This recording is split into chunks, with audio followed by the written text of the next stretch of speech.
नमस्कार, मी नेहाज किचनमध्ये तुम्हा सर्वांचं स्वागत आहे। आज आपण बनवणार आहोत अख्ख्या मसूरची खिचडी। चला तर मग सुरुवात करूया। अख्ख्या मसूरची खिचडी तयार करण्यासाठी आपण एक वाटी दिल्ली राईस तांदूळ घेतलेला आहे। तो स्वच्छ धुवून आपण अर्धा तास भिजत ठेवला होता। अर्धी वाटी अख्खा मसूर आपण 2 तास भिजत ठेवलेला आहे। एक मोठा साईजचा कांदा आपण चिरून घेतलेला आहे। कोथिंबीर घेतलेली आहे।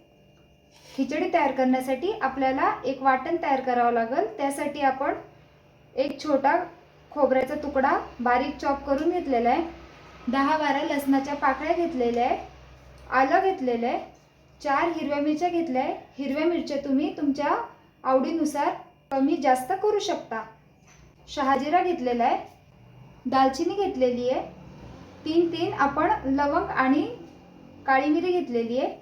ही जिन्नस आपण वाटून घ्यायची आहे। फोडणीसाठी आपण तमालपत्र, शहाजिरा, लवंग, काळी मिरी आणि दालचिनी घेतलेली आहे आणि आपल्याला काही सुके मसाले लागणार आहेत, आपण ते घेतलेले। सर्वप्रथम आपण एका मिक्सर जार मध्ये ही सर्व जिन्नस टाकून घेऊया आणि आपण हे आता दरदरीत वाटून घ्यायचं आहे। तुम्ही पाहू शकता आपलं वाटण तयार झालेलं आहे। एकदम जाडसर आपण दरदरीत वाटण तयार करून घेतलेले आहे। आता आपण भात फोडणी देऊया। एका पातेल्यामध्ये आपण 1 चमचा तेल घ्यायचं आहे। 1 चमचा साजूक तूप घ्यायचं आहे। आपण यातच तेल आपलं व्यवस्थित तापलेलं आहे। आता आपण यामध्ये आपला खडा मसाला टाकून घेऊ। तो परतला गेला की आपण यामध्ये कांदा टाकून घ्यायचा आहे। कांदा आपल्याला व्यवस्थित गोल्डन ब्राउन होऊस्तोवर आपल्याला तो परतून घ्यायचा आहे। आता आपण यामध्ये तयार केलेला आपलं वाटण टाकून घेऊया। मिक्स करून घ्यायचं आहे। वाटण देखील आपण व्यवस्थित परतवून घेऊया।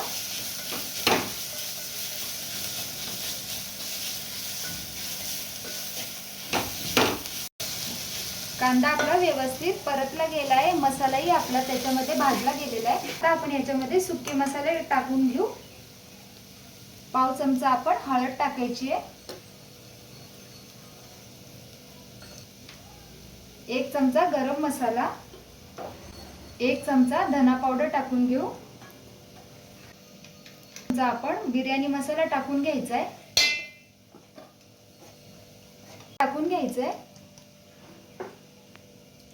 एकदा व्यवस्थित हलवून घ्यायचे। आपण सगळे मसाले आपण परतवून घ्यायचे।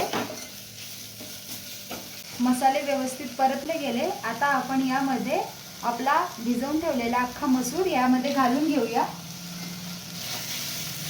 आणि व्यवस्थित मिक्स करून घ्यायचंय। आता आपण यामध्ये एकदम किंचित असं पाणी ओतायचंय। आता आपण 2 मिनिटं झाकण ठेवून आपले मसूर वाफवून घ्यायचे। 2 मिनिटं झालेली आहे। आता आपण झाकण काढून घेऊ।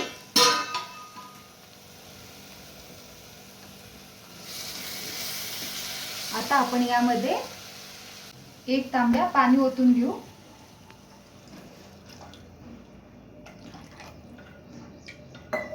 आणि याला एक उकळी येऊ देऊ।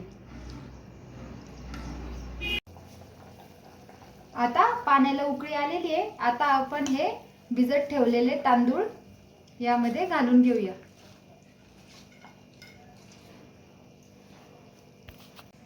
आता 10 ते 15 मिनिटं आपण हे असंच शिजत ठेवून द्यायचंय।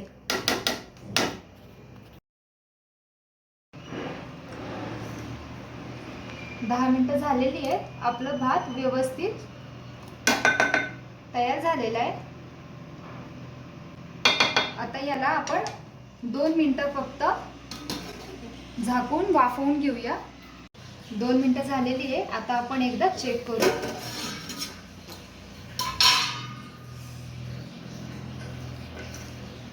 आपली खिचडी तयार झालेली आहे। आता आपण याच्यावर थोडंसं साजूक तूप टाकून घ्यायचंय। कोथिंबीर टाकून घेऊ आणि गॅसची फ्लेम ऑफ करून घेऊ आणि सर्व करायला घेऊ. तुम्ही पाहू शकता एकदम सुटसुटीत असं आपलं भात तयार झालेला आहे.